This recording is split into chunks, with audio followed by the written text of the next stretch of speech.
Listen up, fam. Dropping in on you, running some errands. To those of you who do celebrate Valentine's Day, I wish you a happy Valentine's Day. Hopefully, you are from the school of thought of celebrating your loved ones 365. You don't have to be prompted. I don't criticize people for how they choose to celebrate. I talk about facts, and I found a way to incorporate a way to love everybody as much as I possibly can. I don't give passes for stupidity, but I try to teach from a place of love and respect, not from a position of being condescending and judgmental, because I'm still learning, and there's a time a lot of the stuff I know now I didn't know. And I try to approach everybody from that. And if it causes you to think just a little bit about a better way to love those in your life, hey, go for it. But it can't be the only thing that you're focused on. I do the best when it comes to my wife, I do the best I can to celebrate her 365 to the point that she feels I do it too much. It's just, I don't know how long I have on this earth. I don't know how long I'm blessed with the people in my life. And I'm just not one to sit on an opportunity to love and appreciate love in all of its complexity, in all of the difficult moments, in all of the highs and the lows, the joys and the hurts. To have authentic love while you have someone who genuinely is concerned about your well-being, who genuinely contributes in some way or another to your well-being, it's a rare thing. And to sit up and treat it with contempt, or to sit up and treat it with a casual approach, or to take it for granted, I think is one of the most devastating things that can happen. So I'm about loving, I try to love my kids the same way, and obviously with kids, you ain't always on the same page. Sometimes they ain't trying to hear it.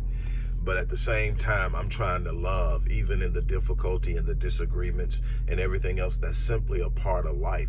Those things take you to places in your emotions that are uncomfortable, but it doesn't change love. And that's one of the things that I want to share with you today. Is love is that thing that endures. It's that thing that stands the test of time. It's that thing that reminds you of what's important, because you don't control all of the shifts and the vicissitudes of life that you're going to come in contact with over the course of your life. You don't have absolute control, but what you do have is how you handle it, how you handle those in your life who are contributing to your well-being, contributing to some of the joyous experiences, contributing to whatever it is they bring and they add, because they genuinely care about you, not because of what they're getting from you, but what they care about you. They want to see you at your best. They support you. They encourage you. So many different ways to show love. And so my thing is, if celebrating Valentine's fires off an alert that makes you ask the question, that this is what I do. This is what I do.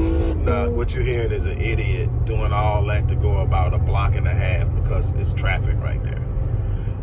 But anyway, what I do on every Valentine's Day is because it's obvious, it's so commercialized that you're not going to ignore it. You may not partake of it in any real significant way, but you can't ignore it. What it does for me is, that's the day I ask myself the question: how am I, over the next 365 years, going to show my love in new ways, in a more intense manner to my wife? How am I going to live up to the demand of a love that I profess? How am I going to become better so that I can be better, so that she can live better? Those are the questions I ask myself every year. And then I go back and I look and say, well, what was it last year that I said I was going to do? How much of that did I get done? Where did I fall short? What will I do differently? And then it challenges me to reinvest in my commitment to love her. And the commitment isn't based on feelings. It's not based on situations. It's not based on circumstances. It's based on the fact that I chose her to be my life partner. And I committed to that before God and to her that I would do it. And that's it. It's that simple for me. I'm not going to tell you that it's easy. I'm not going to tell you that every day I wake up and, it's all peaches and cream. She is the things that I thought she was. She's honest. She's loyal. She's committed. She's passionate about helping other people. Those are the things that won my heart. That her loyalty, the way she loves, outside of her self-loves, just loves. Committed and passionate about helping and loving other people. And so that's where we collide and connect. And so those are the things that matters. All the other stuff I work through. And I do it joyously and happily because I know what not having somebody who loves feels like. I know what not having somebody who can literally appreciate you and pour into you and speak power over you feels like. I know literally what it feels like to have somebody who is purposely and admittedly trying to sabotage your life. I know what that feels like. And so I'm not going to allow anything